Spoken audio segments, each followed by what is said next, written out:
They said no Apache warrior would dare take her as his wife. They said something was wrong with her. Wrong in a way nobody spoke of. Hidden beneath that bright, heavy blanket, the white man said yes. Before he ever saw her face, Arizona territory. The year was 1882. A blood-red sun hung over the canyon walls. In an Apache camp at the edge of the desert, two old women lifted the edge of the blanket. He held his breath, bracing for a scar, a deformity, some curse that could not be undone. The blanket fell to the ground. He stood there, mouth slightly open, because the woman before him was the most beautiful he had ever seen. But something in those amber eyes, cold, sharp, measuring, froze the blood inside him. A whole tribe had turned its back on her. There had to be a reason. And on the first night in his wooden ranch house, when a slow creak came from the beams above his head, they say she was turned away by every warrior in the tribe. Not one Apache man would take her as his wife. The white man who said yes had no idea what waited. He did not know what he was walking into. Neither did she. Before we get to the woman, we must first find the man. To find him, we go back to Arizona territory. The year was 1882. The month was September. A dry canyon with no name on any map. That is where this story begins. Ethan Miller was 25 years old that September. He had been riding for 3 full days without rest. He was not the kind of man who sought trouble. He was not the kind who chased glory or adventure. He had a small cattle ranch north of Tucson. He had 20 head that needed water badly and soon. He had a horse named Luther, old and solid and reliable, and he carried a quiet that had followed him all the way from Oklahoma. He never talked about Oklahoma. He had decided long ago that not talking was easier. He was cutting through Apache land because the route was shorter. The longer way around added 3 full days to any journey. 3 extra days mattered badly when your cattle were thirsty and waiting. So he cut through, not because he was brave or foolish, because he was tired, and tired men choose the shorter road. The September desert sun came straight down without any mercy at all. The red earth threw the heat right back up. A man caught between the sky and the ground felt cooked from both directions. Ethan had his hat pulled low over his face. His bandana was pulled tight up to his nose. He watched Luther's ears for any sign of trouble approaching. A horse's ears were better than any paid scout. Luther's ears stayed easy for 2 hours on that canyon trail. Then they stopped being easy. That was when Ethan heard it, a sound, small and barely there beneath the desert wind. He pulled Luther to a full stop. He sat still in the saddle and listened hard. Wind moved across the red rock of the canyon wall above him. A hawk called somewhere distant and high in the pale sky. Then, beneath all of it, came something that did not belong there.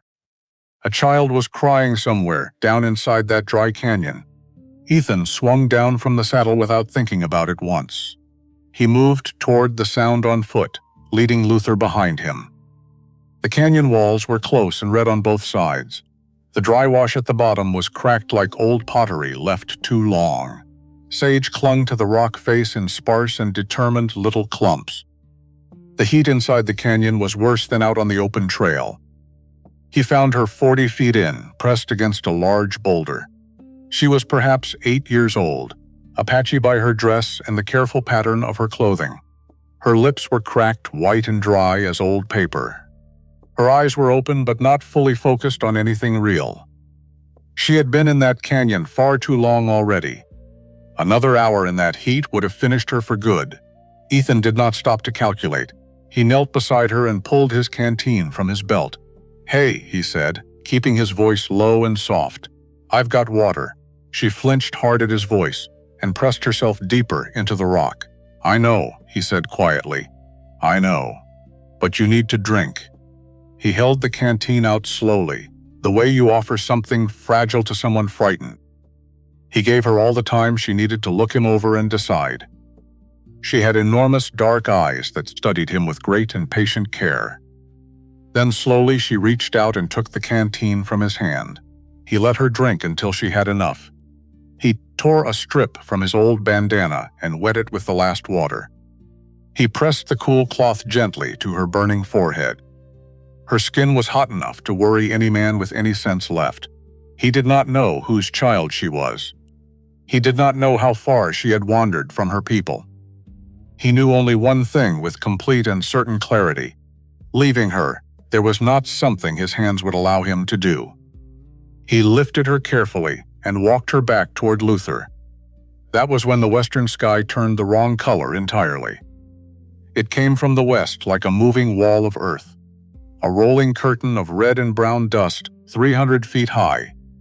It swallowed the canyon walls and turned the sun into a pale shadow. Ethan had seen dust storms before in this desert country. He had never once seen one moving anywhere near this fast. He ran the last 10 yards back to Luther with the girl in his arms. The horse was trembling badly, his eyes rolling white with fear. "Easy," Ethan said. He was telling himself the very same thing. A shallow overhang broke from the canyon wall just ahead of him. Barely more than a shelf of rock jutting 3 feet outward. It was not much shelter against what was bearing down on them, but it was the only shelter anywhere within reach. He pressed himself and the girl tight against the stone face. He pulled his coat up and over them both as fully as he could. The storm hit. The sound was enormous and unlike anything quiet or human. The wind screamed through that canyon like something alive and looking for a fight. The girl buried her face hard against Ethan's chest. She grabbed his shirt with both small fists and held on with everything she had.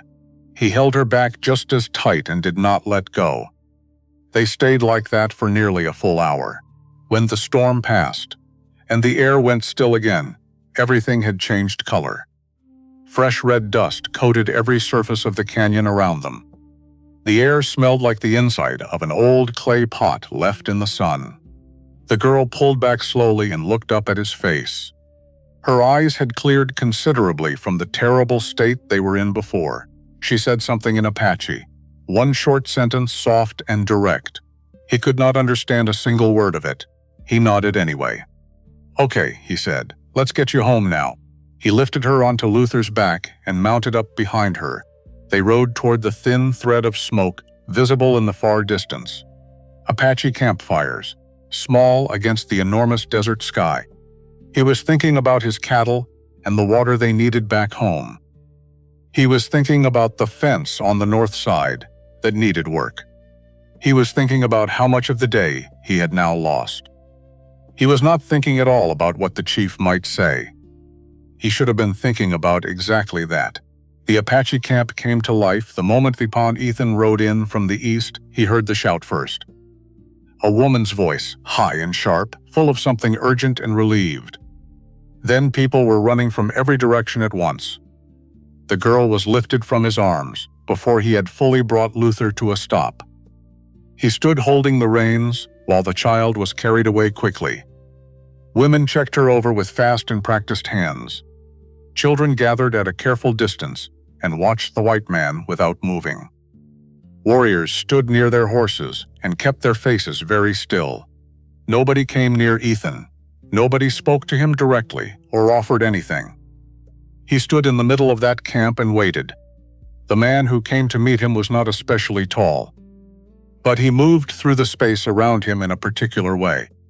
People stepped back without being asked as he passed among them. He was perhaps 60 years old. His face was like weathered sandstone, carved by decades of desert sun. His eyes were sharp and perfectly still. "Missing nothing at all, you found her," the man said. His English was careful and precise. "In the East Canyon," Ethan said. "She had been there a while. I am Chaska," the man said. "She is my granddaughter." Ethan told him his own name. They shook hands the way two men do when trust is still being decided. "Come," Chaska said. "We will talk inside." Inside the chief's tent, the air was cooler and smelled of smoke and old herbs. Coffee appeared, strong and dark, and unlike anything Ethan had ever tasted. He drank it because refusing seemed like the wrong thing to do. Chaska sat across from him and was quiet for a very long time. Ethan waited.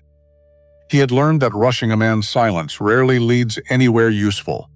Then the chief spoke. The blood of my blood was in danger today, he said carefully. You brought her back to us, in our way. This is a debt that cannot go unpaid. Our tradition demands it be settled with honor. Honor requires it above all other things. Ethan shook his head once. I don't need anything, Chief. Seeing the girl safe is enough for me. Chaska looked at him steadily across the small fire between them. That is a generous thing to say, he replied quietly. But our tradition does not allow generosity to cancel a debt. He paused and looked at his own hands. I have something to offer you. Something specific and real. Another pause. Longer this time. But I must be fully honest with you before I say what it is. This is something that no one has yet been willing to accept. Ethan's stomach pulled tight and uncomfortable. He thought of cursed land. He thought of diseased horses and fouled water sources. He had heard of strange arrangements made in strange desert places before. I have a daughter, Chaska said. Her name is Nahimana. She is 20 summers old. She is strong and healthy and sharp-minded in all things. He stopped. The pause that followed had considerable weight inside it. No warrior in this tribe has agreed to marry her. The tent went completely quiet. Ethan said nothing. He was running through every possible explanation as fast as he could. A hidden illness that worked slowly from the inside. A violent temper that frightened men off in time. Something gone wrong inside her that had not yet shown itself on the outside. Whatever it was, it had to be serious and real and specific. You may refuse, Chaska said. There is no dishonor in refusing. But if you refuse, you must leave these lands and never return again. Our honor cannot hold if you stay after saying no to this. These are our customs. I cannot change them for any man. Ethan thought about his ranch and the route he needed to go home. He thought about 3 extra dangerous days through bad canyon country every single time.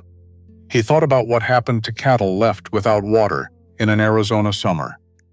He thought about what sense looked like from where he was sitting right now. He thought about asking to meet her before deciding. He almost said it aloud.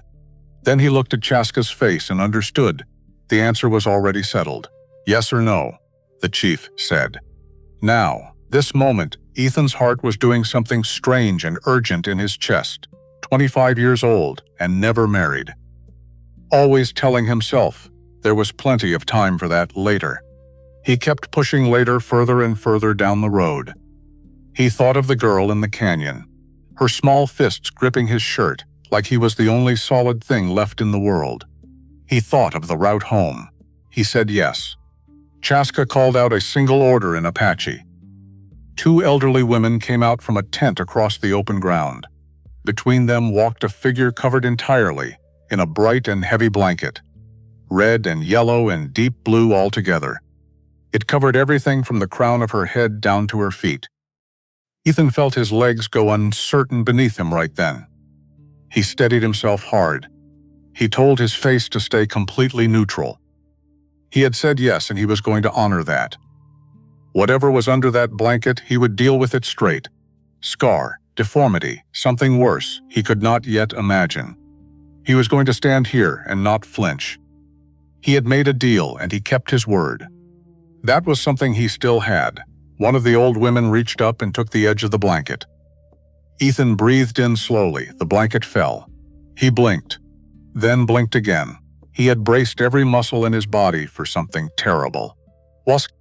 And what stood before him in the morning light of that Apache camp? What stood there and looked back at him with complete composure was the most beautiful woman he had seen in all his 25 years of living. Hair black as a night, without a single star, falling straight past her waist. Her features were clean and precisely made as good stonework. High cheekbones and a firm and perfectly shaped mouth. Skin the deep and warm color of good earth after a soaking rain. She wore a traditional Apache dress, and her figure beneath it was strong and slender. No marks, no scars, nothing wrong. Nothing wrong at all. Ethan stood there with his mouth slightly open. He felt like a man who had spent a full hour bracing for a bad fall, and then discovered the floor was perfectly solid after all. Then she looked at him.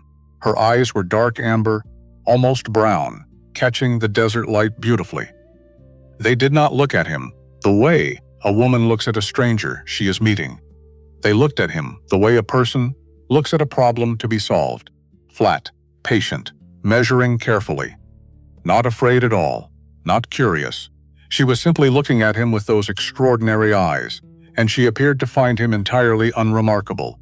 Ethan had never been so completely evaluated and so quickly dismissed. "Naimana," Chaska announced clearly. "This is Ethan Miller. He saved your niece from the canyon today.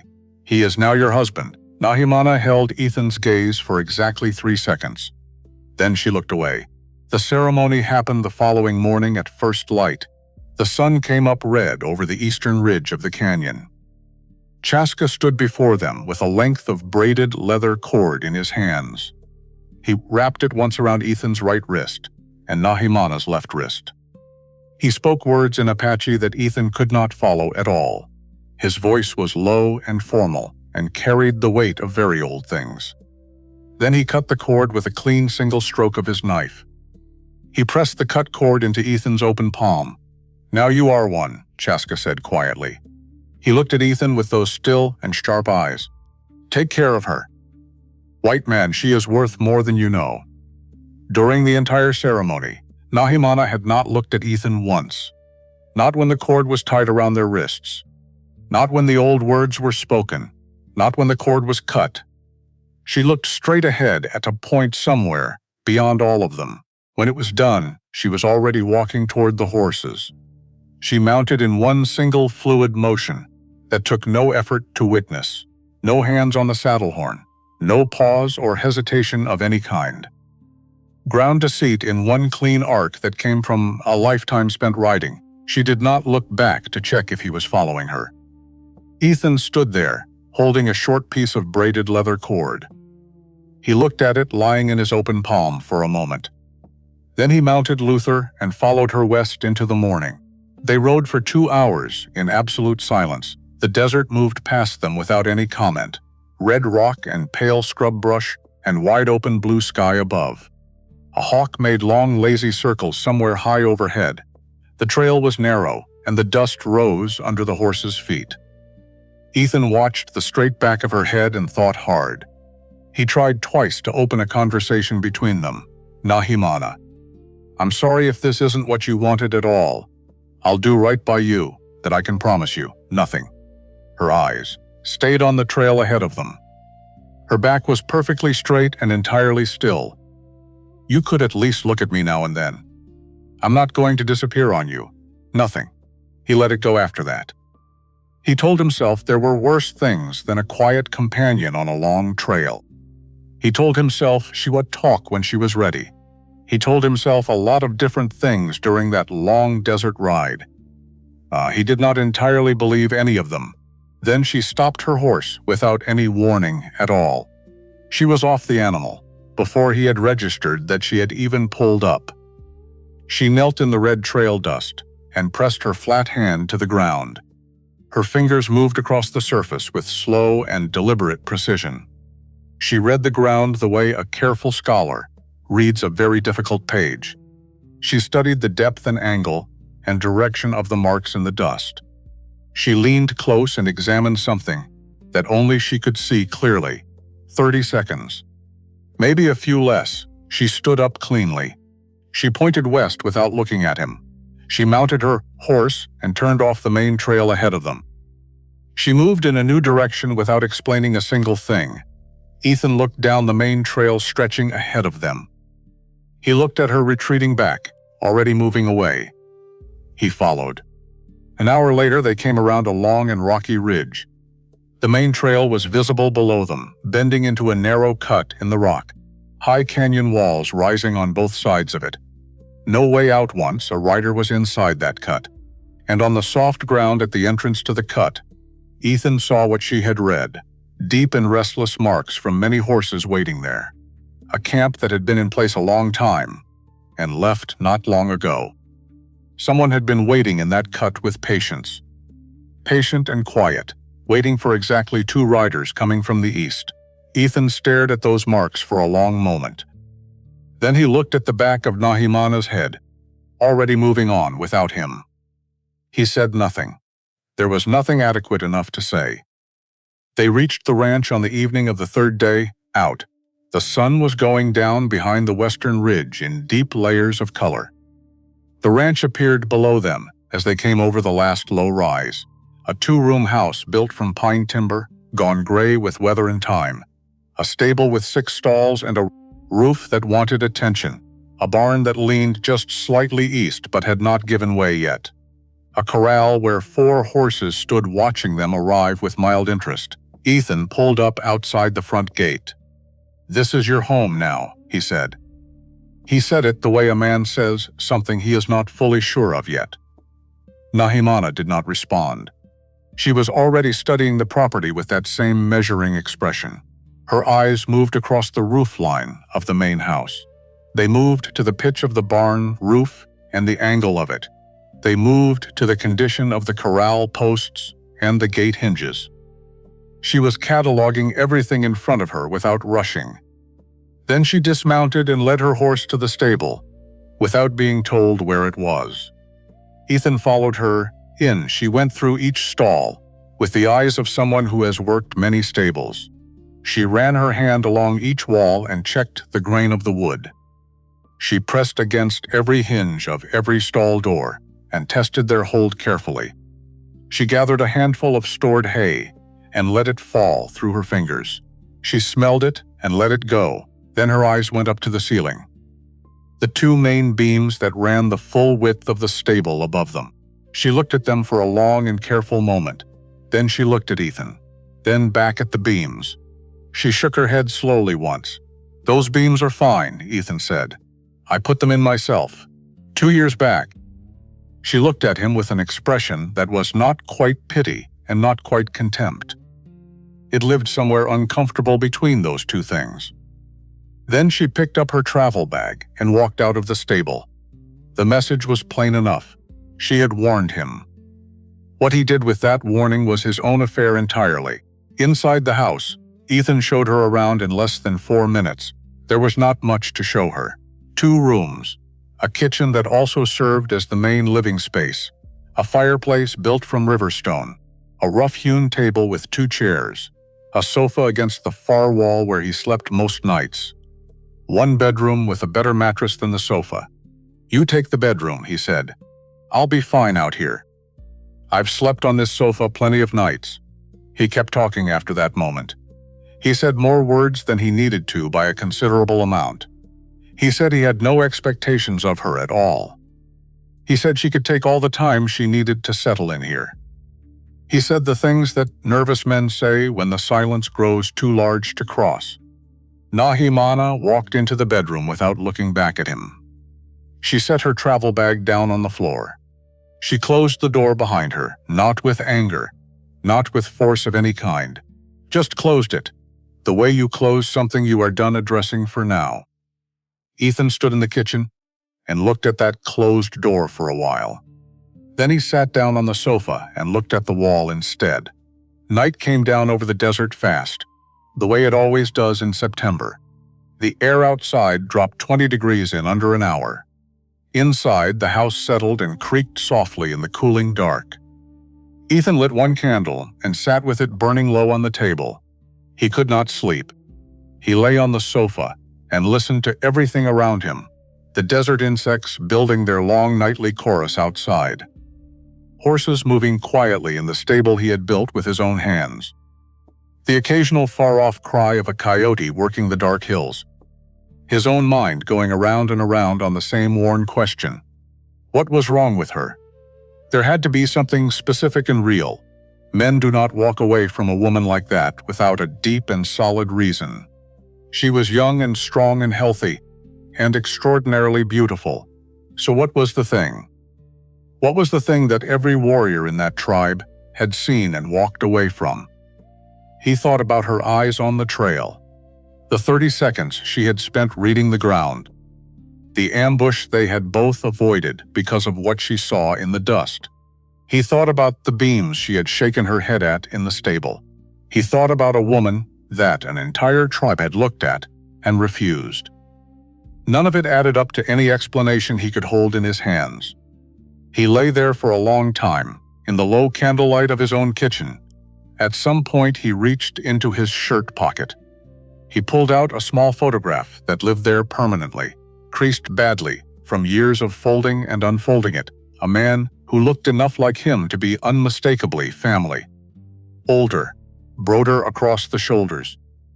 Laughing at something off to the left of the camera frame, Ethan looked at the photograph for a while in the low light. The last time he had spoken to his brother, they had argued badly. He could not remember now what it had started over. Something small and stupid and not worth remembering clearly. The kind of argument that only becomes significant when you look back too late.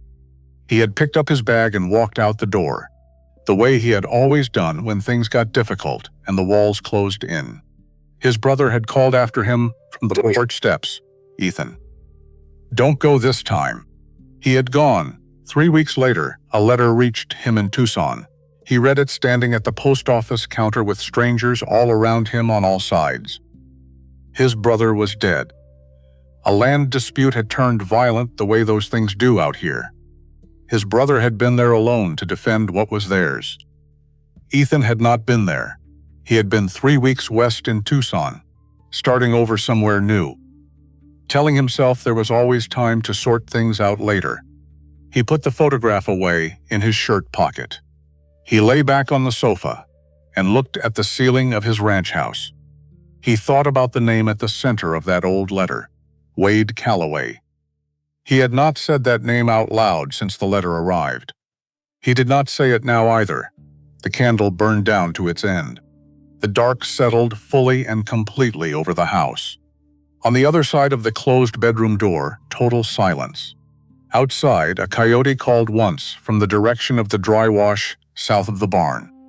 Then the whole night went quiet again. Ethan Miller lay in the particular dark of a man carrying too much alone, and he tried to close his eyes and could not, and tried again.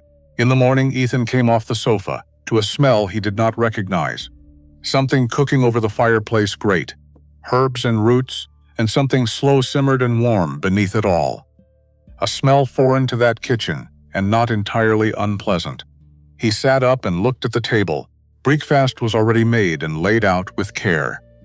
The coffee was his own beans in his own pot, made exactly the way he drank it. He had never told her how he liked his coffee. He turned that fact over in his mind for a moment before moving. Nahimana was not in the house. He looked out the back window and found her immediately. The rocky ground behind the house had always been useless. Red stone and packed earth, the kind of ground that grows nothing useful. He had never once tried to plant anything there. Nahimana had already cleared an area of stone the size of a small room. She was on her knees in the exposed dirt, planting seeds with both hands. Her movements were precise and deliberate, following a plan only she could read. She had been in this house for less than 12 hours. She had not spoken a single word to him since the camp. She did not know this land, or its layout, or the names of a single horse. Yet she had made breakfast, learned his coffee, and started reshaping dead ground. Ethan stood at the back window and watched her for a while. He thought about the beams she had shaken her head at. He thought about the 30 seconds of reading the dust on the trail. He thought about a woman who had made herself invisible for so long. She had done it so thoroughly that even her presence barely left a mark. He poured his coffee. He sat down alone at the table. He ate the breakfast she had made. It was good. Better than anything he cooked himself. Herbs he did not recognize gave the food a depth his own cooking never had. He sat with it and ate slowly and looked at the closed back door. He thought, "This woman does not waste a single motion she makes. Every movement has a purpose he may not yet understand." He thought, "I do not know what is wrong with her, but whatever it is nothing I was prepared to find here." After breakfast, he went outside and found her still at work in the ground. She was working the soil with a narrow tool he had not seen before. Her movements were unhurried and completely exact. The same focused quality she brought to everything, now turned on dead ground. "Good morning," he said. She did not look up. The food was very good.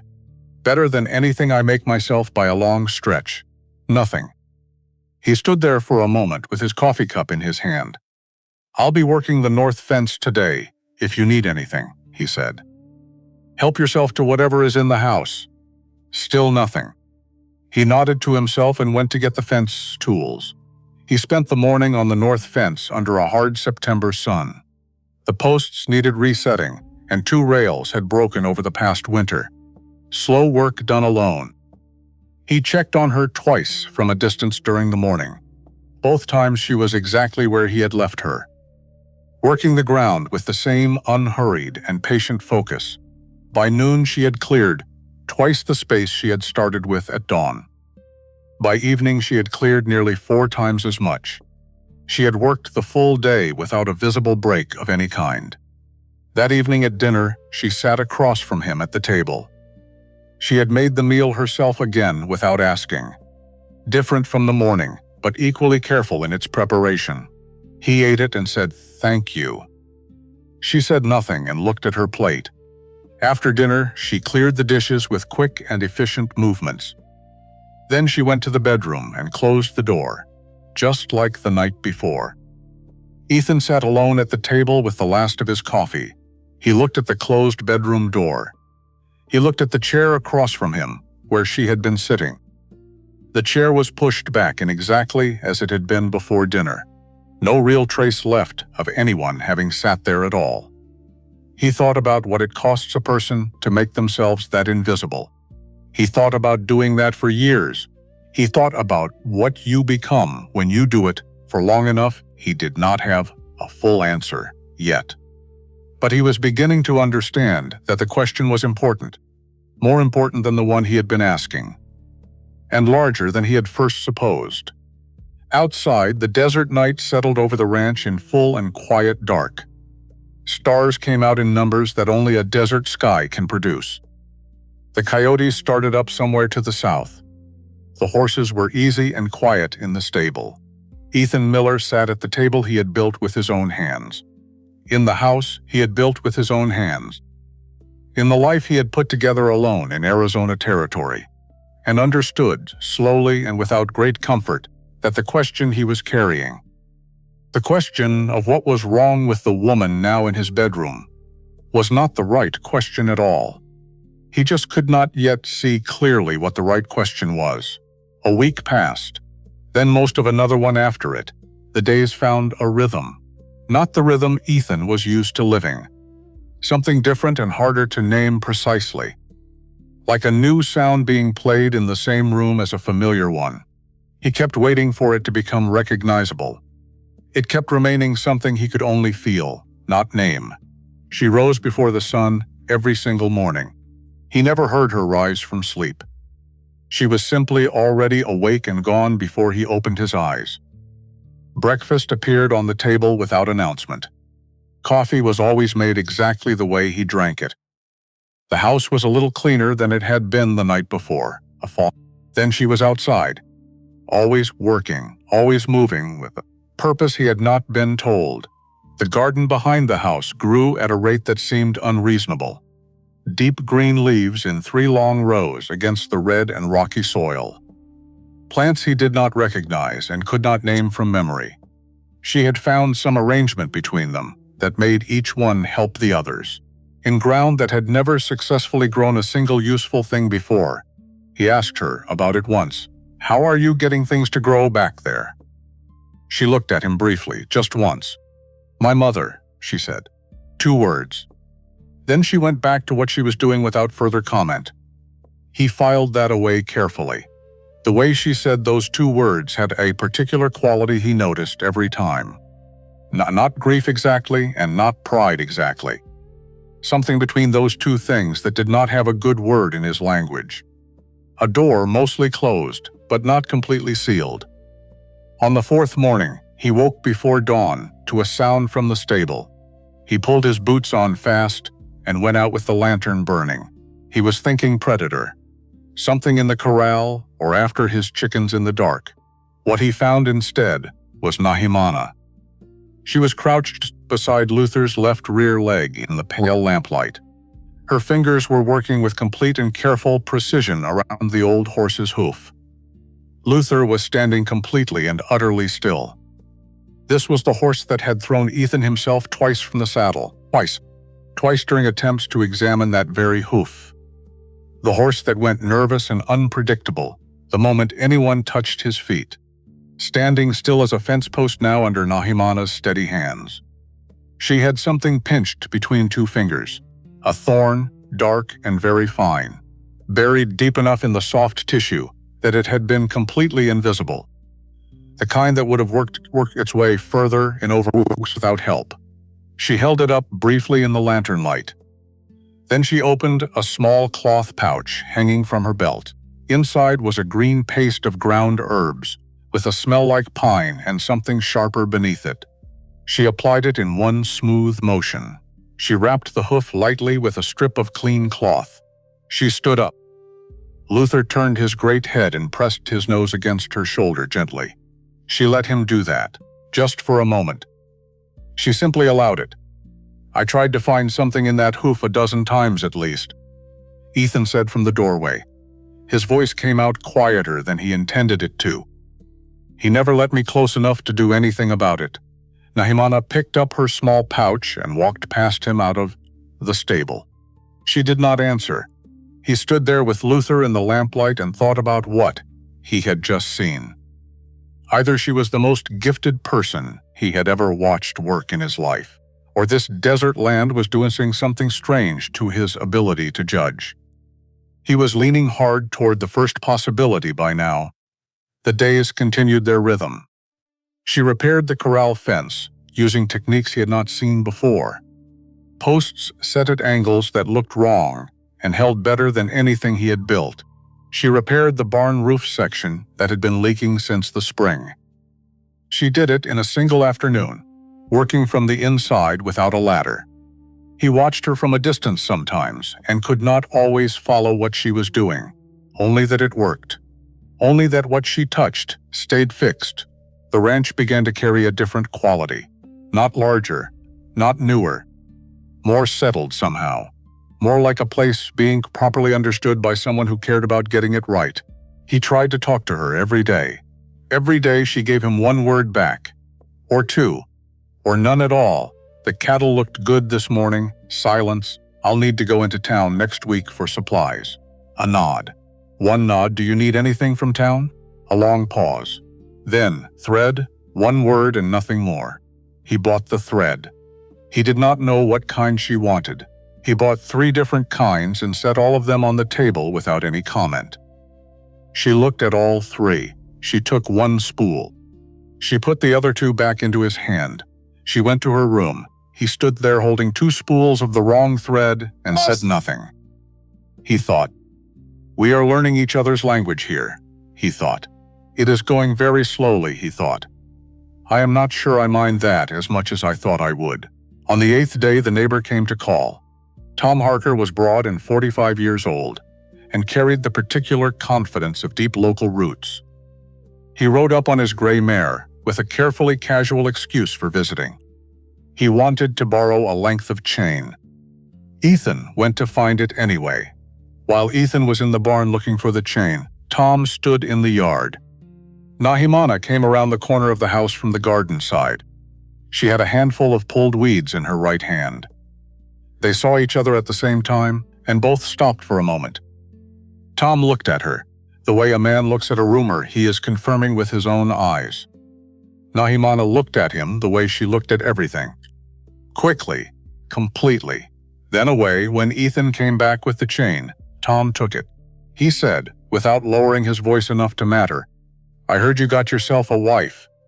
"Apache, they're saying all over town." "That's right," Ethan said. Well, Tom turned the chain over in his hands. "I'd be careful if I were you, my friend. Those people are strange in their ways. She'll take what she needs from you, and then she'll move on. That's just the way they are."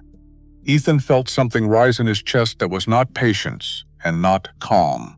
"Tom, I'd appreciate it if you headed on home now." Tom raised his free hand.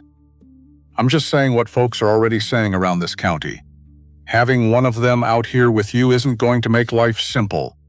People in town are talking about you. Then they've got something to do with their afternoons, Ethan said. Good afternoon, Tom. Tom mounted up and rode out with the chain. He looked back once at Nahimana before he went over the rise. Ethan turned around. Nahimana was standing at the corner of the house. She had heard every single word of it. She stood in the full afternoon sun with the weeds still in her hand. Her face was exactly what it always was, still, unreadable, giving nothing away, but she had heard it. Every word. Ethan opened his mouth. He wanted to say something that mattered and meant something real. He could not find words worth the air they would cost. She turned and went back around the corner of the house without a sound. That night she cooked something entirely different. Not the spare and functional meals she had been making. Not food that only existed to fuel the next day's work. Something else was on the table that evening. An Apache stew that filled the small kitchen with a deep and layered smell. Herbs and slow-cooked meat and something long-simmered that he had no name for. He sat down and ate it and did not speak for a long time. Because it was the best thing he had tasted in months, and he knew it. And he did not want to break whatever had brought it into being. This is remarkable, he said finally. He meant it precisely. Nahimana sat across from him and looked at her bowl. She did not answer. But she did not get up immediately either. She stayed at the table longer than she had any other night. She kept her eyes down and ate slowly. Ethan thought carefully about what this meal was. It was a response to what had happened in the yard that afternoon. Not words, not explanation. Just this meal, made with real care, set down in front of him in the hour after someone had been ugly. He thought, she communicates in a language I have not learned yet. He thought, that language is worth the time it takes to learn. That night he lay on the sofa, and the memories came. They came the way they always did when he was tired enough to stop guarding against them. When his guard was down and the dark was full around him. The last time he had spoken to his brother, they had argued hard and long. He could not recall now what it had started over. Something small. Something that would not survive a week's honest examination. The kind of fight that only becomes significant when it is the last one you ever have. He had picked up his bag without saying anything more. He had walked out the door. The way he had always done when things got difficult. His brother had called from the porch steps behind him, Ethan. Don't go this time. He had gone. 3 weeks later, the letter caught up with him in Tucson. He read it standing at the post office counter with strangers all around him. His brother was dead. The land dispute had gone the way those things always go eventually. When one side decides that paperwork is slower than other methods. His brother had been there alone when it happened. Ethan had not been there. He had been 3 weeks west in Tucson, building something new for himself. Telling himself the whole time that there was time to sort things out later. He lay on the sofa in the dark and held that fact inside him. Held it the way you hold something you cannot put down and cannot keep forever. In the morning, the breakfast was made and on the table. The garden was already being worked in the pale early light. Nahimana was exactly where she always was at dawn. The work continued, and so did the silence between them. And slowly, carefully, so did something else. The second week gave way to the third, and the ranch kept changing, not in ways that could be pointed to on any single day. Quietly and steadily, the way water changes stone over a long time. You do not see the change happening. Then one morning you look, and the stone has become something different. The cattle moved through the south pasture easier than before. He could not say exactly why. The horses settled. The property had a different quality of attention in it. The kind of attention that only comes from someone who truly and deeply notices things. One evening Ethan came around the side of the barn after checking the south pasture. Stopped. Nahimana was standing at the edge of the corral. She had her hand on the nose of his oldest mare, Della. Della had been nervous and difficult since early spring. She had thrown 2 riders and refused the bit twice in a single month. Nobody had been able to do anything useful with her. Nahimana was standing with her hand on the mare's nose and talking quietly. In Apache, very softly, Della was standing like a horse standing in a warm and peaceful dream. Ethan did not move. He stood at the corner of the barn and watched them both. After a few minutes, Nahimana stepped back. She ran her hand down the mare's neck once, clean and sure. Then she turned and walked toward the house. She saw Ethan standing at the corner of the barn. She stopped for a moment. They looked at each other. He opened his mouth. He was going to say something about Della. She turned and went inside before he could put together the words. He stood there for a moment longer. Then he went to Della and offered his own hand. The mare took 1 step toward him. First time in weeks she had done that for him. He thought about what it meant that this woman could do these things so easily. He thought about what it meant that she still had not said more than a handful of words to him. He thought about what she was holding inside that silence of hers. He did not know. But he was beginning to understand. The silence was not empty at all. It was very full of things that had not yet been given a safe place to land.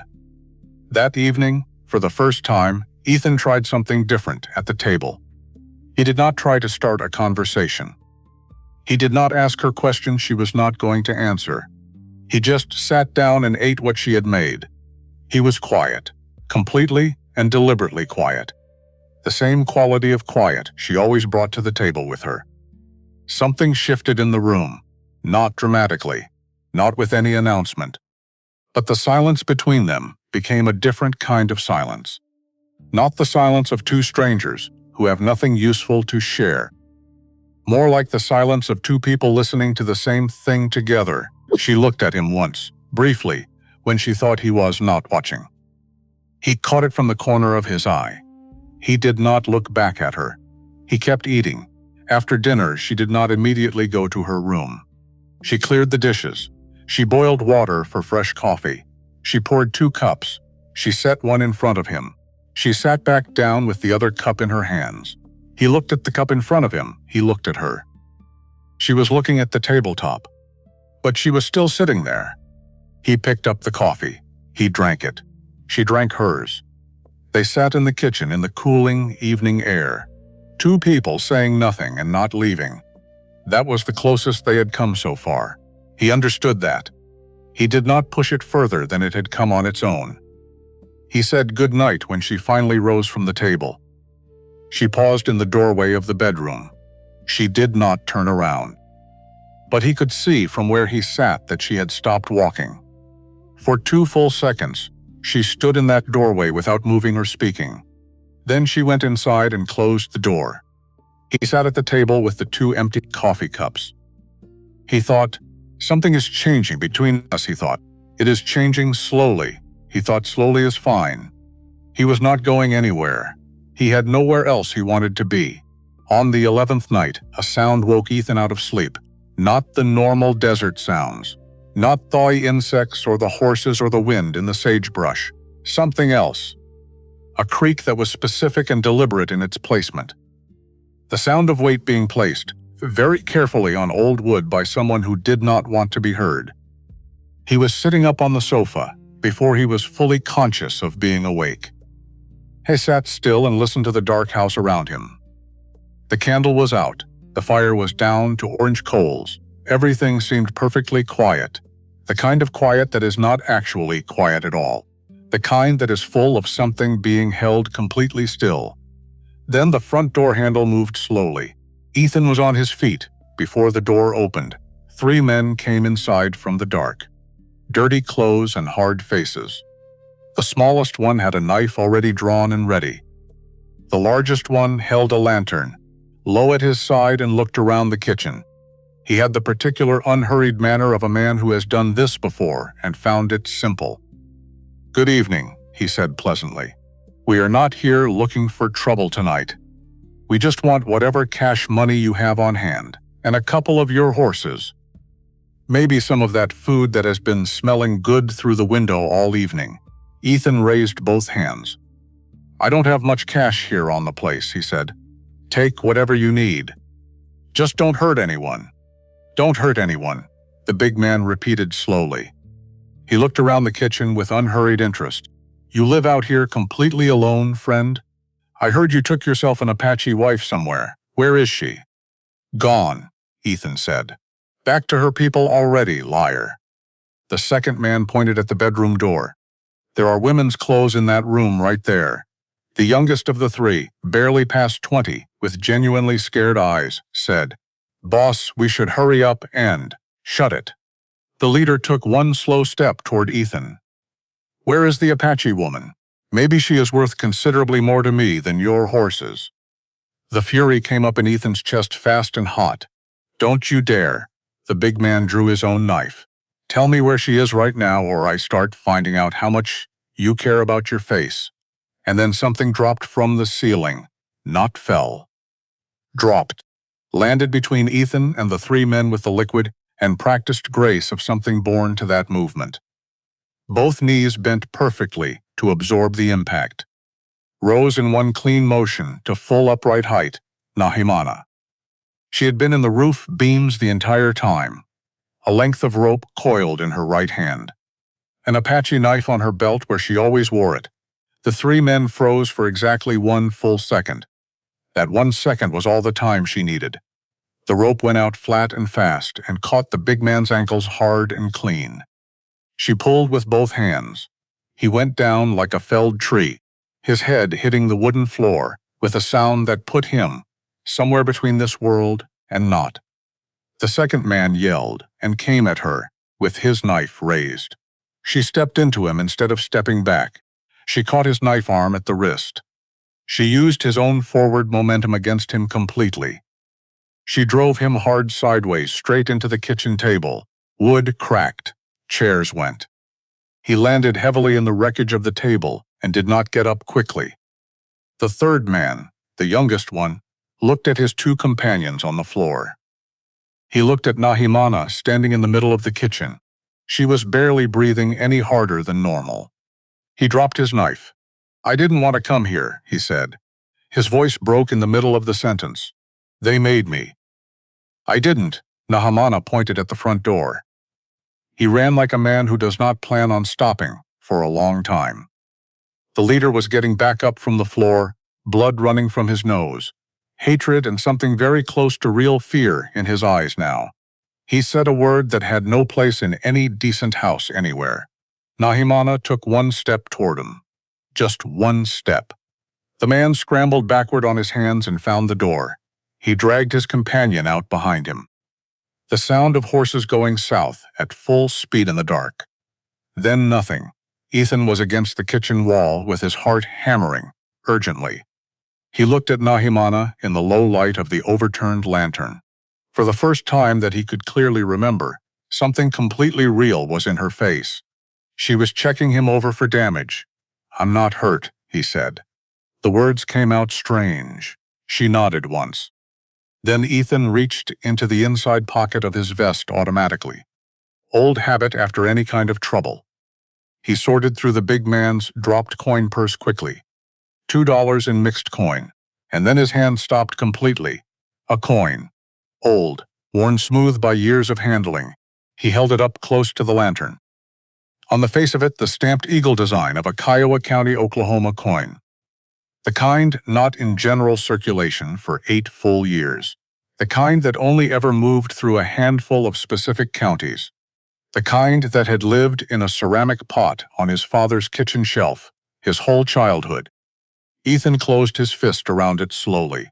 He knew exactly one man operating in Arizona territory with deep roots in Kiowa County.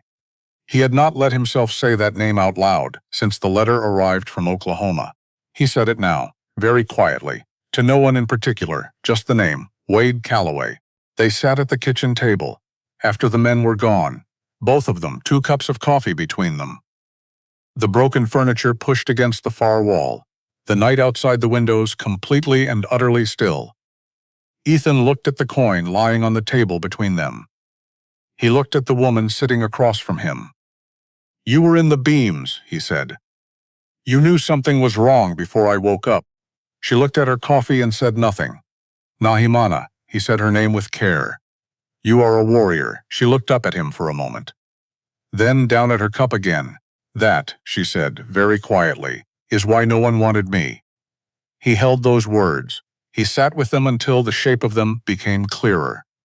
Not all of it yet, but enough to begin to see the thing he had been missing since the Apache camp. The question was never what was wrong with her. The question was what was wrong with everyone who had seen her and walked away. "Tell me," he said. "Please. I want to understand." She looked at her cup for a long time. When she spoke, the words came slowly. Each one placed deliberately, like someone choosing careful footing on uncertain ground. "When I was 7, my mother died. My father did not know what to do with a daughter alone. My older brother Chaitan took me with him instead. Hunting, tracking, reading the land. Fighting, I was good at all of it." She stopped for a moment. "Better than good. When I was 15, the warriors began coming to ask my father for me. One by one they came, and one by one they found reasons to go." "Why?" Ethan asked. She looked at him steadily. "Because I could outride them in any race they set. I could track better than them on any trail they chose. I could fight better than most of them. An Apache man cannot stand beside a wife who makes him feel small. He cannot protect a woman who does not need protecting from anything. What would his fellow warriors say about him? What would his children think of him in time?" She looked back at the table. "So they found other reasons to give. She is too tall. Her hands are too rough. She does not smile. The real reason was always the same underneath all the others. They were afraid of what I was." Ethan was quiet for a long moment. "So you learned to be smaller," he said slowly. She nodded once. "I stopped competing in anything. I stopped showing what I knew how to do. I became silent because silence is invisible. Invisible felt safe. Safe was the only thing I had left to want after a while." He looked at her across the small table. At the woman who had just taken 3 armed men off their feet in less than a minute, who had grown green things in stone ground, who had healed a horse that nobody else could touch at all, who had read an ambush from the dust marks on a desert trail. "The men in your tribe who walked away from you," he said. "They were fools," he said it plainly. Not as something kind, as a precise fact. Something moved through Nahimana's face. Something he had not seen there before. A faint and real crack in the careful surface of her expression. "My father," she said after a long moment. "He loves me. And he loves his people. He could not change their minds with words alone. When you came, when you saved Tala, he saw an opportunity he could use.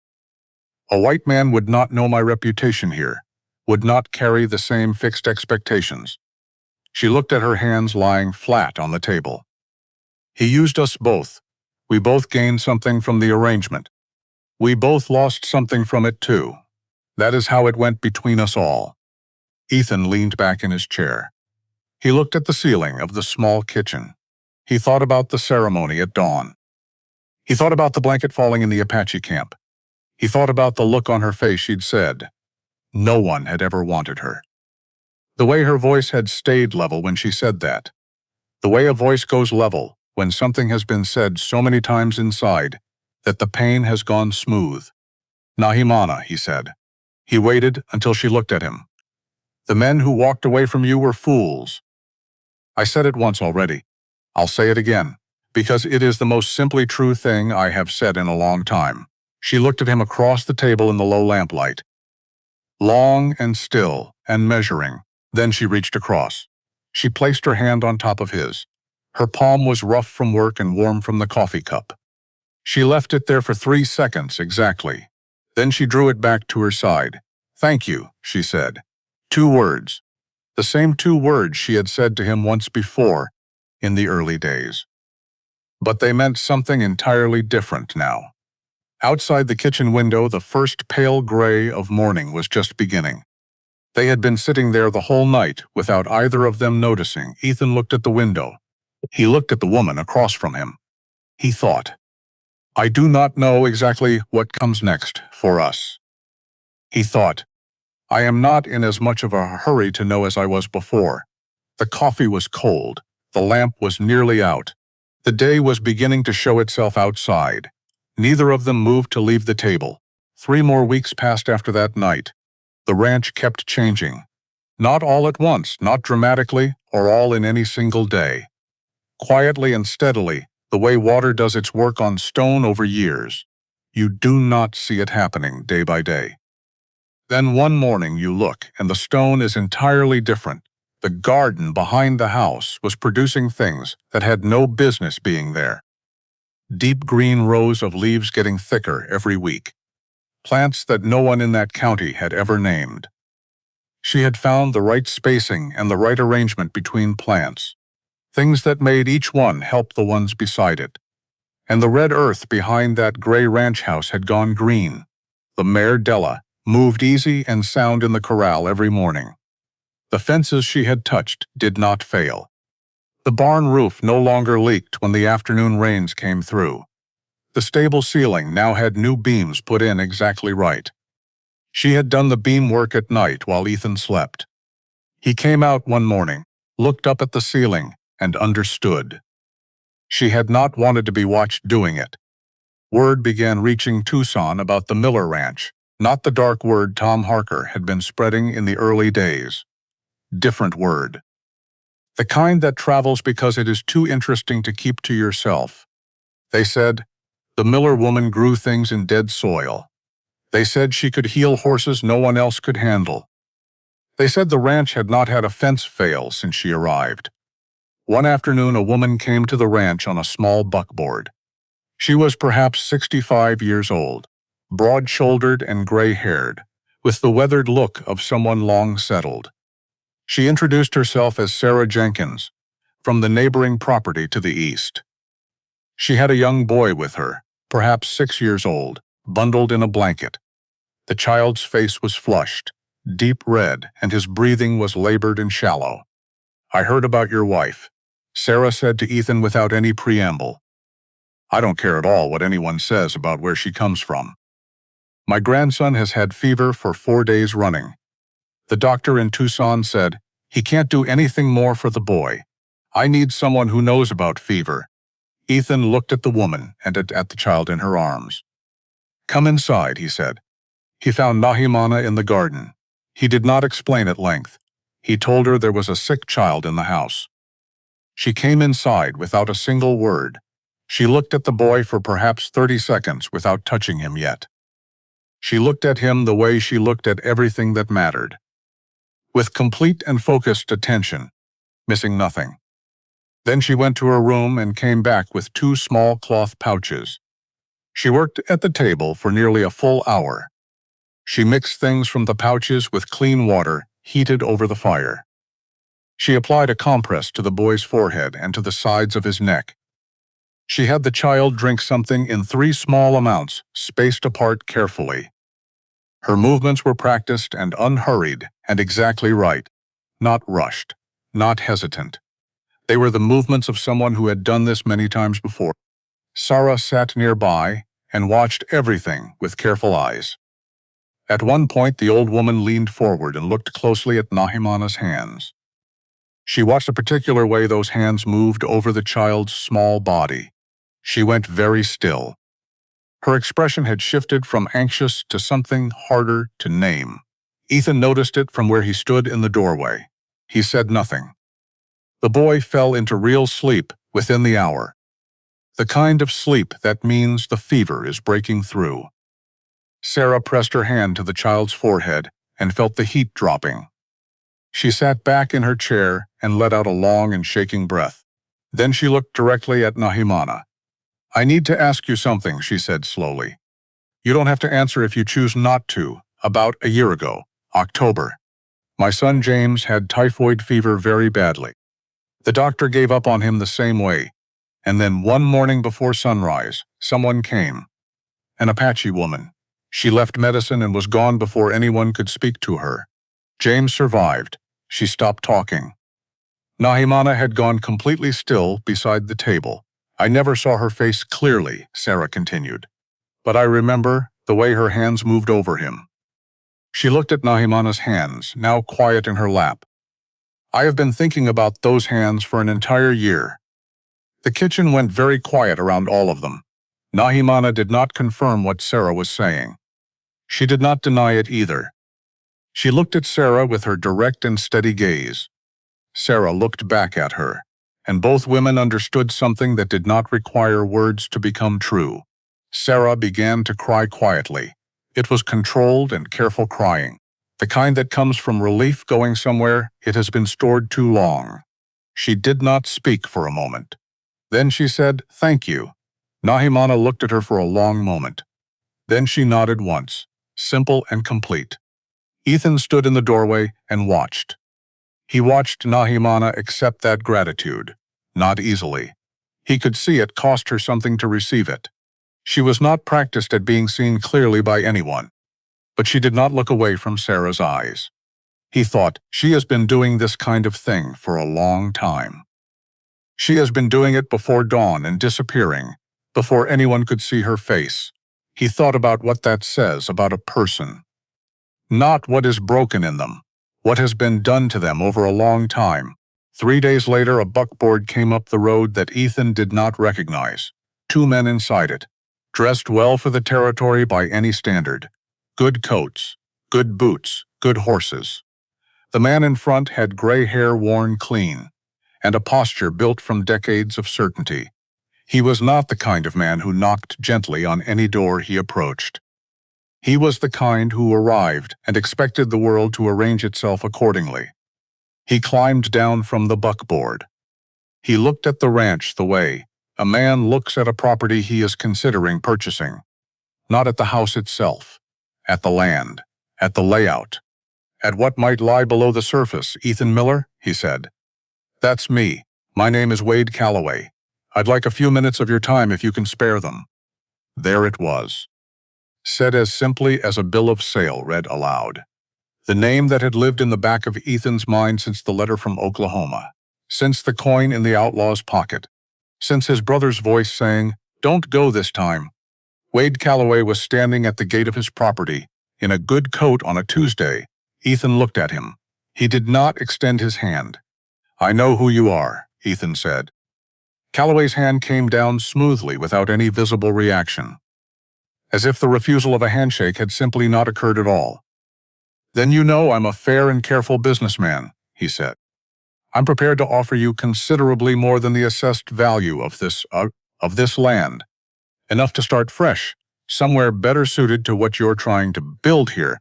I'm not selling. The water rights alone." "I know about the water," Ethan said. Something small and deliberate moved in Calloway's face, a tiny recalculation behind the eyes that showed for just a moment. "Then you understand exactly what you are sitting on here," he said, "which makes my offer considerably more generous than it might appear." He paused. "There are easier lives than the one you are building out in this place, particularly given the arrangement you've made for yourself here." His eyes moved briefly toward the house. "Life in this territory is not straightforward for a man in your particular situation." "Is that a warning?" "An observation only," Calloway said. "I am not threatening anything at all.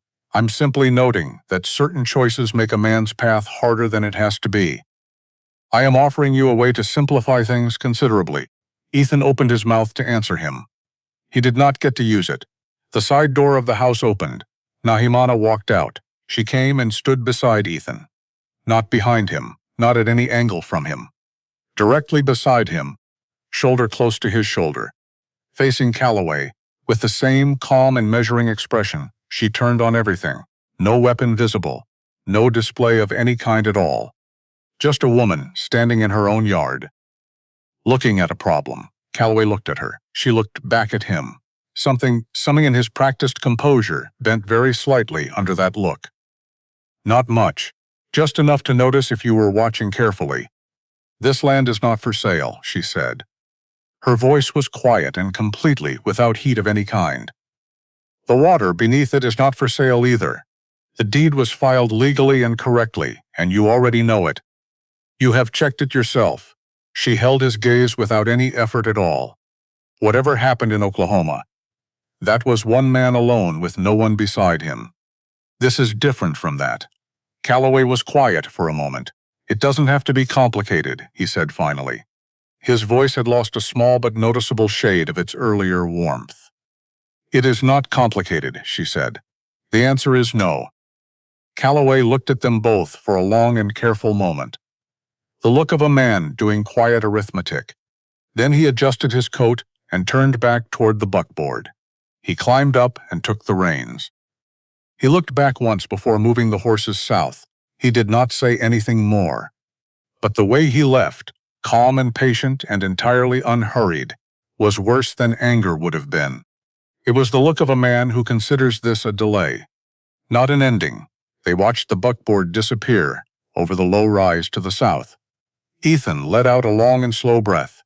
Beside him, Nahimana was looking at the place where the buckboard had been. He will try again, she said.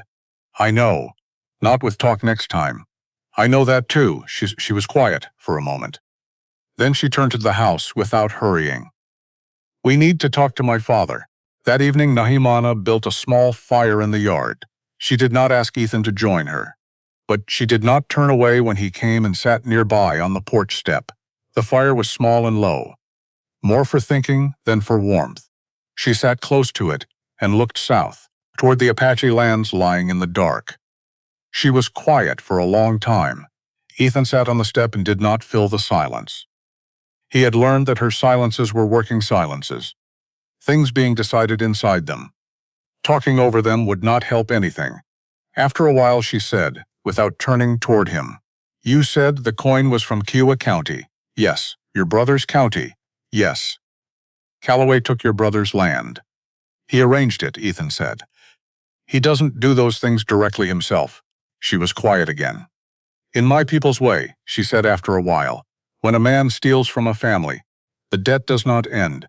It ends only when the family is restored, or the thief is fully gone, not punished, gone, out of reach. That is the only real ending to it. That's not far from how I think about it, Ethan said. She looked over at him. What do you want from all of this, Ethan? The first time she had said his name alone like that, by itself. He sat with it for a moment before answering. I want him unable to do this again, Ethan said. Not to me, not to anyone else he has his eye on right now. I want the debt paid in a way that actually holds. She turned back to the fire. Then we need help, she said. Your father. Yes. He will come if you ask him? She looked at the fire for a long time. When she answered, her voice was careful and considered. He owes me that much, and he knows it. She sent word the following morning. A rider appeared at the edge of the property before noon. She spoke to him briefly in Apache. He rode south without stopping. Ethan watched from the barn. He did not ask how it worked exactly. He had enough evidence by now to trust most of what she did.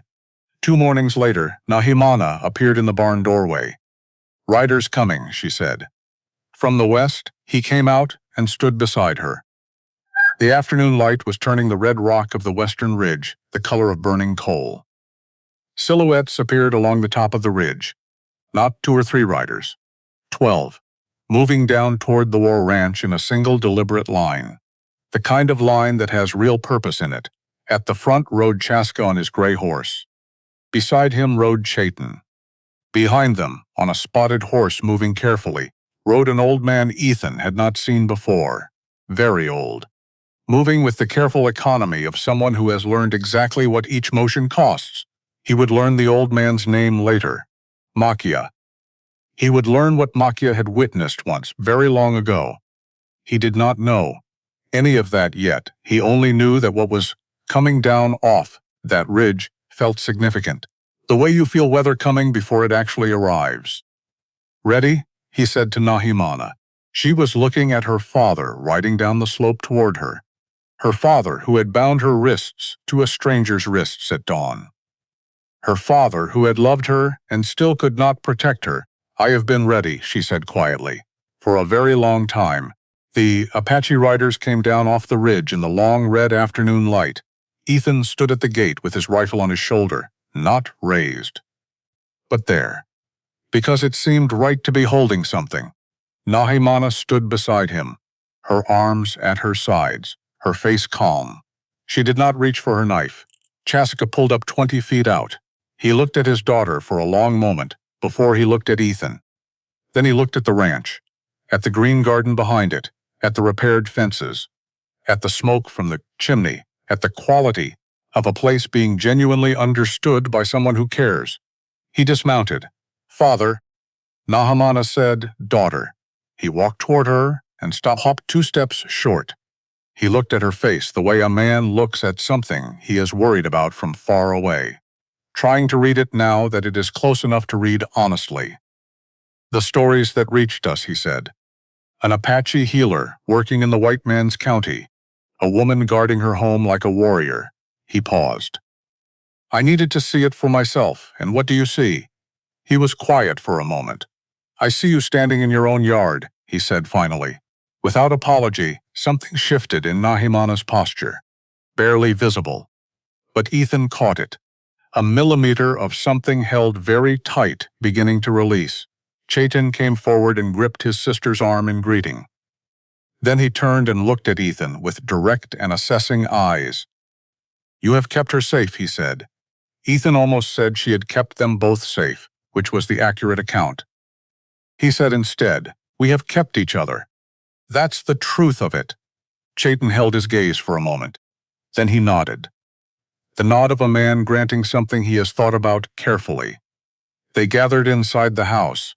Ethan laid out everything he knew about Wade Calloway.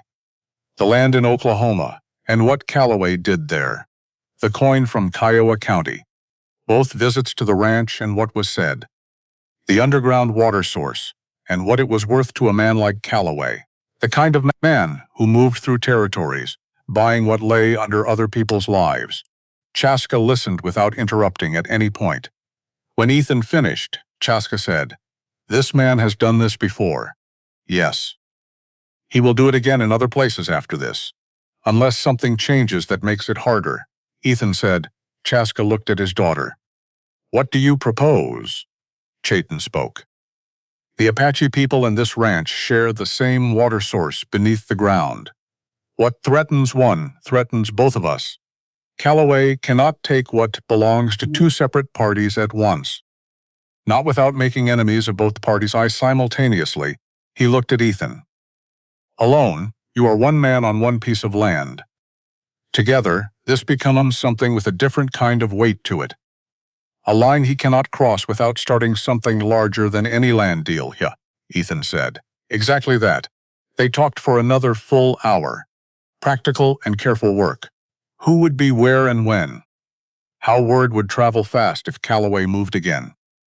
What the arrangement looked like in terms a land office could understand. By the end of it, there was a plan with real weight behind it. But that was not what Ethan would remember most from that afternoon. A warrior from Chaska's group had a cut on his forearm from the rocky trail. Nothing serious, but not cleaned properly. Nahimana had noticed it when they arrived. She took him to the flat stone outside and cleaned the wound. She applied the green paste from her pouch. Old Makia was sitting near the edge of the garden, watching everything. He was very old and moved slowly and did not speak much. He had the stillness of a man who has said most of what he needs to say in this life. Content now, mostly to watch what is happening around him. He watched Nahimana's hands work on the warrior's arm. Each motion deliberate, nothing wasted. The work of someone who has done this a very long time. Makia leaned forward on his walking stick. His lips moved. He said something barely above a breath. 2 words. In Apache. Said to no one in particular in the yard. Ethan heard them but did not understand what they meant. He asked Nahimana later. She was quiet for a moment before she translated. The old man had said, Ayana's hands, Nahimana's hands stilled on the warrior's arm for just one moment. Then she continued working without looking up. She did not look at Makia, but her jaw had tightened with the effort of holding something carefully. Chaska, standing nearby, had heard it too. He looked at his daughter for a long moment. He said nothing. Not yet.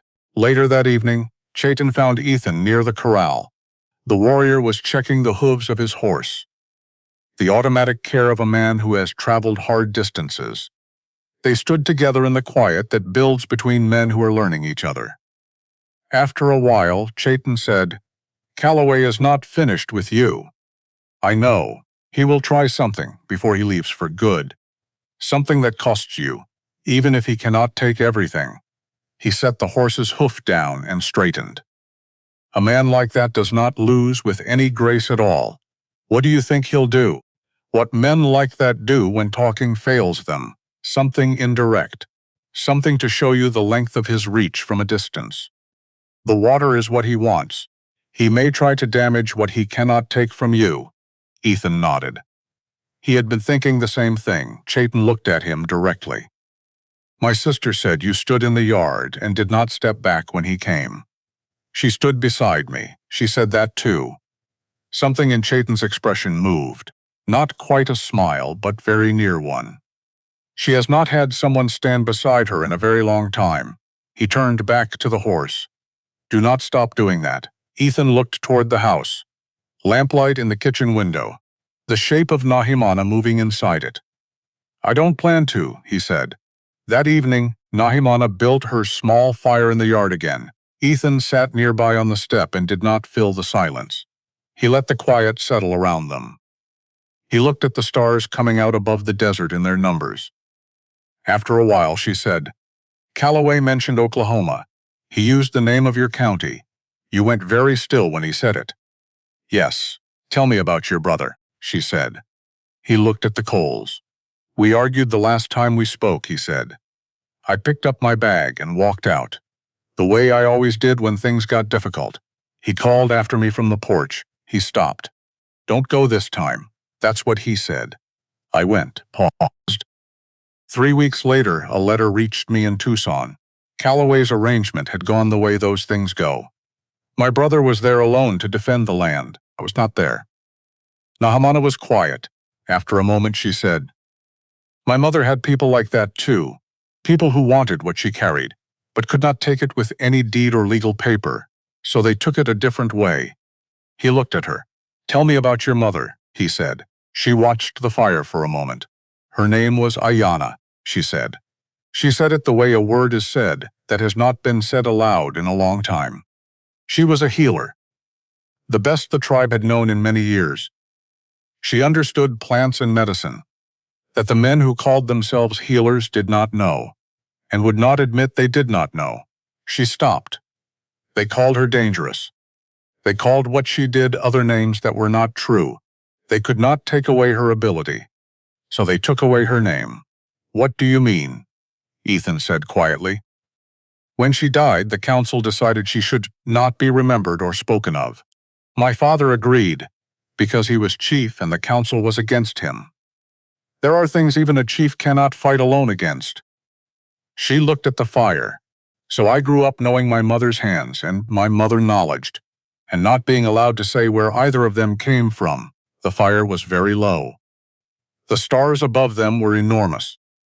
"Tonight, Makia said Ayanna's hands," Ethan said. "Yes." He said, "Your mother's name." "Yes." He looked at the profile of her face in the firelight. She was holding all of this with tremendous care. The way a person holds something that has been put down wrong for years, being very slowly and carefully lifted back to where it belongs. "I'm sorry," he said, "for what was done to her and to you." She did not answer right away. "My father knows what it cost," she said finally. "He has known it for a long time." She looked up at the stars. "I used to say her name only inside my own head," she said. "Only at night, when no one could hear me say it. You can say it out loud now," he said. "Here. Whenever you want." She was quiet for a long moment. Then she said it. Once, clear and without hesitation, "Ayanna." The name went out into the desert air. The desert held it without judgment, without any hurry, simply receiving it. Ethan sat beside her and said nothing. He did not need to. The trouble came before sunrise, the way Chaitan had said it would. Ethan was in that half state between sleep and waking when the smell reached him, not from the fireplace. Chemical and wrong, coming from somewhere outside, He was pulling on his boots before he was fully awake. He followed the smell to the upper channel of the water system, the ditch that carried the underground source water to the garden and the troughs. A short section of it was wrong. He could see it in the surface color of the water and smell it clearly from a foot away. Someone had poured something into the channel during the night. Not enough to poison the deep source below. Enough to foul this section. Enough to leave a mark on the way out. Nahimana was already crouching at the edge of the fouled section when he arrived. He had not heard her pass him in the dark house. She had not made a sound crossing the yard. She was simply already there. She examined the fouled section for perhaps 30 seconds. Then she rose and went back to the house. She returned with 3 pouches and a sealed clay jar of clean water. No questions asked. No time spent explaining anything. She began working methodically through the fouled section, mixing from the pouches, pouring into the channel at specific intervals, beginning to flush the contamination through carefully. "What can I do?" Ethan said. She pointed without looking up. "The eastern trench. Dig it 6 inches deeper than it is now. Redirect the flow away from this section until it runs clean. Start at the stone marker and work east." He found the shovel and went to work. The sky was still black above the desert, lit only by stars in their thousands. The air before dawn in Arizona was the kind of cold that surprises people. Real cold that the days burn away by mid-morning without leaving a trace. He dug by lantern light with frost on the handle of the shovel. She worked in the dark alongside him. No lantern needed. She moved along the channel by touch and instinct, and the knowledge she had built of this ground, knowledge built quietly over the weeks since she arrived here. They worked for nearly 2 hours together. His shoulders ached from the digging. The trench ran 30 feet before he reached the stone marker and redirected the flow. He tested the clean water at the new inlet. It ran clear and without smell. He set down the shovel. Nahimana tested the channel at 3 separate points. She ran water through her fingers. She smelled it. She tasted a drop with care. She straightened. "It is acceptable now," she said. He looked at his hands in the growing gray light. Red mud to the elbows. He looked at hers, exactly the same. The sky to the east was going pale at its edge, a thin line of pink along the top of the eastern ridge. The beginning of a new day showing itself. He looked at her. She looked at him. 2 people at the edge of a water channel before sunrise, both of them muddy and tired, having fixed together what neither one could have fixed alone. He did not plan what he said next. He did not choose it carefully or prepare it. It was simply the truest thing that was available to say right then. "I love you," he said, sibilant, direct, the way he said true things when he said them. No ceremony around it, no announcement. A fact that had been building for some time, ready now to be said out loud in the cold gray before dawn. Nahimana looked at him. The gray morning was coming up slowly behind her. The desert was filling with its first pale colors. She stood at the edge of the repaired channel with mud on her hands. Her straight back, those extraordinary eyes. The eyes that had found him unremarkable on the first day, that had been revising that assessment steadily and quietly every day since. "That is the first time," she said, very quietly, "that anyone has ever said that to me." "I know," he said. "That is a wrong that needed correcting." Something moved through her face then. Not the small and careful almost smiles he had seen occasionally before. Something full and real, a warmth that started deep in her eyes and changed everything below them. She reached out. She took his hand, not gently, firmly. The grip of someone who intends to hold on and means it. He held on just as tight. That morning, Chaska asked to speak with Nahimana alone. They sat together in the shade of the barn, father and daughter. The rest of the group moved around them at a careful and respectful distance. Ethan watched from the far side of the corral fence. He did not go close enough to hear any of it. He did not want to. He watched Chaska talk for a while. He saw Nahimana listen.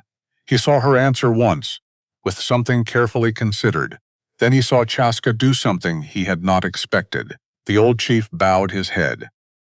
Just briefly, a small and controlled movement. Like a man settling a debt that has been owed for a long time, Ethan looked away and gave them their moment. Later, when the Apache prepared to leave, Chaska came to where Ethan stood. "My daughter," he said. "Yes. She is different here." Ethan thought about the word different carefully. "She is the same," he said. "Exactly who she has always been. The circumstances are different. She can be herself here without apology." Chaska looked at him with those still and measuring eyes. Then something eased in the weathered face. "Yes," he said. That is the correct way to say it." He extended his hand. Ethan took it. "Calloway will not return," Chaska said quietly. He said it the way a man states a fact he is certain of. He calculated wrong. He thought he was dealing with one man on one piece of land. He did not account for what that land sits beside. He paused. Word has gone out through the right places. Other arrangements he was pursuing have become difficult for him. He will go somewhere else where the arithmetic is simpler. Will that hold long enough? Long enough, Chaska said. Long enough for it not to matter anymore. He walked back toward his horse. Just before they all mounted to ride, old Makya moved toward Nahimana, slow and deliberate. Everyone gave him the space his age had rightfully earned. He stopped before her and looked at her face. Then he looked at her hands. He said something in Apache that Ethan could not follow. He asked Nahimana later. She translated it word by careful word. Makya had said, "Your mother's hands healed what they touched. Your hands do the same." This should have been said aloud a long time before now. Then Makya had turned to Chaska and said one word, the name. Ayana said clearly and in the open air of the yard, said in front of the warriors standing there, said in front of Chaitan, said in front of Ethan, without hesitation, without any apology. The way a name deserves to be said in the world. Chaska closed his eyes for one moment. Then he opened them. He looked at his daughter standing in her own yard. He said it too. Ayana would be proud of you. Nahamana stood in the yard of the ranch she had arrived at as a complete stranger. Standing in the full morning light of the Arizona desert, red and ancient and indifferent to all small things, she stood in the middle of it, and did not make herself smaller. She let the name reach her. She let it fill whatever space it needed. Then Tala came running, the girl from the dry canyon. She had been holding herself at the edge of the group all morning. She ran across the open yard and grabbed Nahimana hard around the waist. She held on with everything her small arms had in them. Nahimana put both arms around the child. She held on just as hard. Ethan stood at the gate and watched. He thought about the day he had found Tala in the canyon, how she had grabbed his shirt with both fists, how he had been unable to put her down. He thought about where that day had brought him. He thought, "It has brought me somewhere good." The Apache riders crested the ridge one by one and disappeared over it. Chaska laughed. He looked back once from the top of the rise. He looked at the small ranch below him, at the green garden behind it, at the two people standing at the gate. Then he turned his horse south and was gone into the desert. Ethan and Nahamana stood together in the quiet that follows something large. The desert held all its sounds at once. Insects and wind and a hawk very high above. Luther moved in the corral behind them. The garden stood green in the morning light. He said her name, Nahimana said. He did, in front of everyone there. Yes. She was looking at the ridge where the riders had gone. Her face was calm, and she was not going to cry. He could see that clearly. But something in her jaw was working through something large and real. He did not speak. He had learned that there were kinds of quiet worth protecting completely. After a while, she said very softly, "I used to say her name only inside my own head. Only at night, when no one could possibly hear me say it. You can say it out loud now," he said. "Here, whenever you want." She was quiet for a moment longer. Then she said it. Once. Clear as water over stone. Ayana. The desert held the name. Without judgment. Without urgency. simply receiving it the way open places receive things. They stood together for a while longer. That afternoon, Chaitan's prediction proved itself true, not with drama, with the quiet efficiency of a man leaving a mark before he goes for good.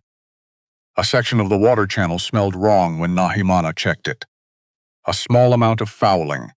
Not the source, just a surface section. Enough to cost them an evening of work. Enough to leave one fingerprint on the way out the door. Calloway's fingerprint. They fixed it the way they had fixed the problem before dawn. Side by side. She mixing and treating. Him digging and redirecting. The same work in the evening light. When it was done, Ethan leaned on the shovel and looked at the clean channel. "That's the last of him," he said. "Probably," she said. "But he will not be the last man with that kind of want." She looked at the land around them. "There will always be men like that, and we will always have work to do," she said. She said it plainly. No drama. Just the understanding of someone who has known this a long time.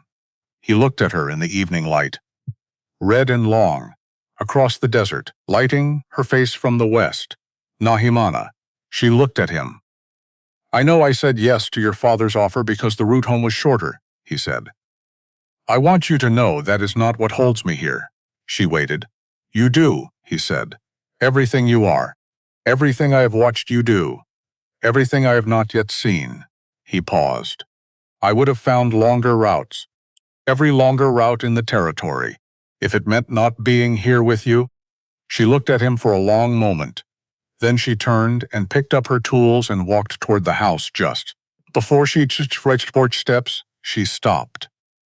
She did not turn around, but she stopped. She stood there for 2 full seconds. Then she went inside. He stood at the water channel with the shovel in his hands. He looked at the door she had gone through. Then he set down the shovel and followed her home. That evening they sat together on the porch steps. The sun was going down behind the western ridge. Those colors that only Arizona produces in the evening.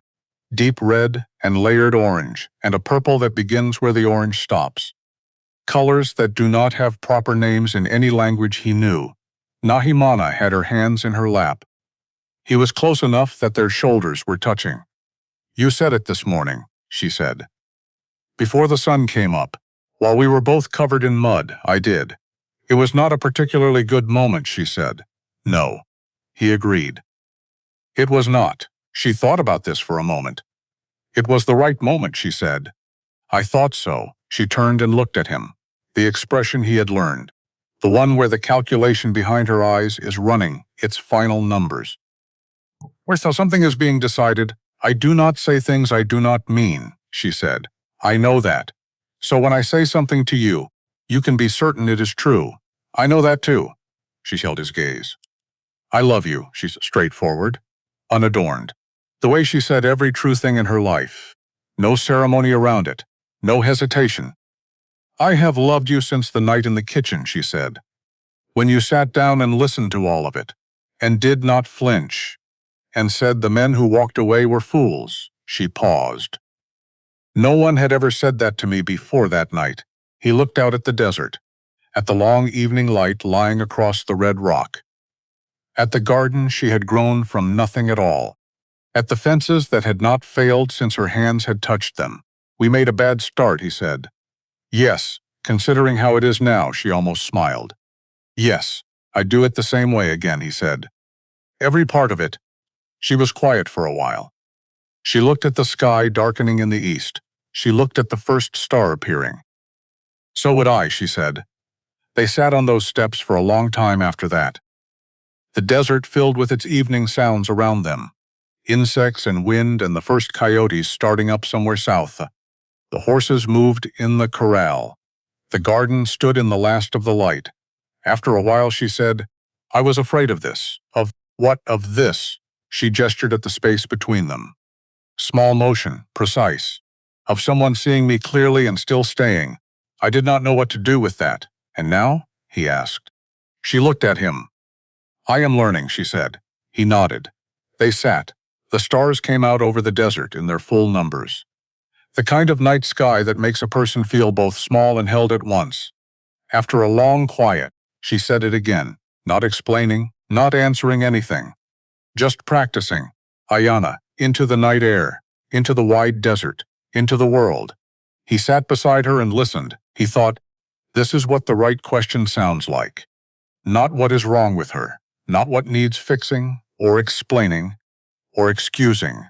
What is her mother's name? That was the right question all along. And he had found the answer. And the answer was Ayana. And Ayana's hands were in the world again. There is not much more to say. Not because the story ends there on that porch. Stories like this one do not end exactly. They settle. Like dust after a long journey. Like good fire going to coals. They settle into the shape of a life. Calloway moved his operations east the following spring. The arrangements in Arizona Territory had become complicated for him. The kind of complicated that money alone cannot make simple. Word had gone out through the right places and in the right directions. Other purchases he had been pursuing became difficult without explanation. He went somewhere else, where the land was different and the arithmetic was simpler. Nobody in the county missed him. Not even Tom Harker. Speaking of Tom Harker, he brought the chain back on a Tuesday morning in October. He tied his mare at the post and knocked. When Ethan came to the door, Tom stood with his hat in his hands. "I hear the mare is walking sound," he said. "Thought I'd let you know I appreciate it." He did not say anything more specific than that. He did not need to. Ethan made coffee, and they drank it at the table. Nahimana nodded at Tom when she passed through. He nodded back. No speech was made. No apology given directly. That was the work of settling things, and it was enough. The garden grew into the following spring. Then the spring after that. By the third year, people came from a fair distance to ask about it. What she grew, and how she grew it, and whether she would look at something ailing. She answered in her careful and exact way. Never more words than necessary. Always exactly the right ones. The reputation of the Miller Ranch healer spread quietly through the county, not loudly, quietly. The way things that are real tend to spread. Chaska visited twice every year. He came without much announcement and stayed a few days each time. He and Ethan developed a way of talking that was mostly practical. The chief taught Ethan things about reading weather in the shape of clouds and wind. Ethan taught the chief about negotiating a fair price with a dishonest supply merchant. Neither of them mentioned the ceremony at dawn in the Apache camp. Not once. Neither of them needed to. Chayton came when the distances allowed it. There was something different in how he looked at Ethan over the years. Something that acknowledged, without naming what it was acknowledging. Something satisfied. Old Makia died the winter after that first visit. Peacefully and in his sleep the way the very old sometimes do. The news came with a rider in February. Nahimana sat quietly for the full evening after the rider came and went. Ethan sat beside her. They did not say much. That was sufficient. The ranch got a second room added in the first winter. A proper one with a window facing east, because she liked to see the dawn from inside the house. He had noticed that about her. Without being asked to notice, without being told, he had simply watched long enough to learn. The stable got new beams that following spring. Using the technique she had shown him, the one she had known from the very first day she walked in and looked up. He had not asked her to teach it to him. He had simply watched carefully and long enough on clear nights. They sat on the porch steps together. She told him what the stars meant in the Apache way of understanding them, what each constellation was called and what story it carried. He told her things that were useful in town and in dealing with the world. How to read a bill of sale for what it was hiding in its smaller print. How to argue a price with a man who has already decided to take advantage. How to make coffee strong enough to be genuinely worth drinking. Some nights they did not talk at all. In those years in that part of Arizona Territory, people sometimes asked about the Miller Ranch, about the woman there, the Apache healer who could grow things in dead soil, who could read a trail from 3 days back, who had made things difficult for a particular land speculator in ways nobody ever fully explained. People had different versions of how she and Ethan had come to be together. Most were wrong in the specific details. Most were right about the part that mattered. It had been unlikely at the start. It had held. The ones who asked Ethan directly got the same answer every time. He would pause. He would think about it honestly.